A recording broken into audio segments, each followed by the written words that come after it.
বেসন নিয়ে টাইম পেয়ে দেখি বাজার নিয়ে আচ্ছা এক দেবার হই হইবে গাছ বাইরে এই আর একটা ভাঙ্গে কি হবে? হ্যাঁ দিন ছোট করে দেব একটা ওটা যদি খাইতে রহে তো চলে যাবে সেই রকমের সবজি বাগান হবে দিবে নিয়ে লই টমেটো আর কো সময় কিন্তু এই হিন্দে ভাঙ্গে দাও আসলে এই যে দেখতে আইছে মাঝে মাঝে চাষিরাও কি এইভাবে করে? এইভাবেই করে আল্লাহ বলে ওস্তাদ লাগানো এই এখন খুব ভর্তি এলে বেশি না দুই যাই বেশি করতে পারে অনেক বেশি আর এত রইছে যাইনি বাজারে এক জায়গায় সব তো বানাই খাইতে হ্যাঁ পকোড়া টকোড়া তারপরে আমি দিয়েছি রোজার দিনে তুমি খেয়ে দিলে তাহলে কলার মোচা নাই এটা কি কলা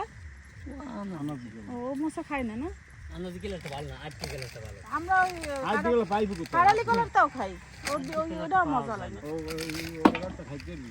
কাঁঠালি কলা আনন্দ না আহে আর কি দেখি গেলাম কি লাগবে আনাজ যেটা ওই যে কাঁঠালি কলা তারপর কি জানি সবজি কলারটা খাওয়া যায় হ্যাঁ এগুলো খাইছি না ওরা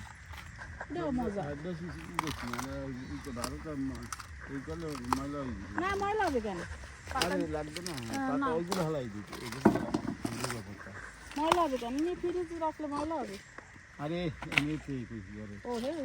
ওই জায়গা নিয়ে যেয়ে ফলন লাগবে হ্যাঁ সিমলে চলছে অনেক ও সজি বনিবেন তো সিমলে গাছে কান্দা আমি নিয়ে রয়েছি সিন্দার ও কাল যাইবে সজি নিবেন তো হ্যাঁ কইছি এই যে এইখানে টমেটো গাছ একটা, এই যে মুরব্বি এইখানে একটা টমেটো বড় গাছ, এই যে টমেটো তো জবা দিল না ওই যে ওই গাছটা জাগাইলে অনেক টমেটো এই কোচ ই গেছে আজকে দেখো নিচে ইয়ে হয়ে রয়েছে।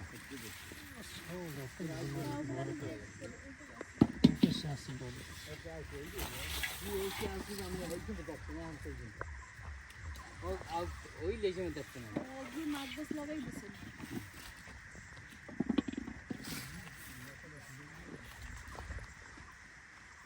বেগুন উঠেছে পাউনি করেছে দেখবি ওই যে বেগুন ওই পাশে একটা বড় আছে। হুম ওটা ছোট না, ছোট ওগুলো। হ্যাঁ মরগি সব ওষুধ দিছি হ্যাঁ বাইরে ওষুধ ওই যে দিলাম মরগি ওই পাতা বলতে দেন গরম হয়ে গেছে